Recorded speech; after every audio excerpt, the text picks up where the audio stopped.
two हाँ ready 1 2 3 4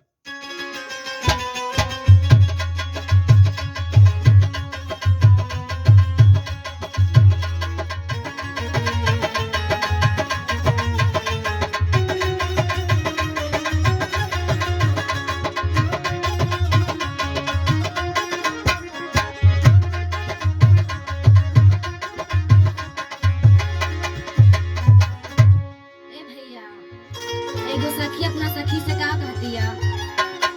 आ कवन दुख सुनावतिया हो आ कैसे कहतिया बलम जी भूलैल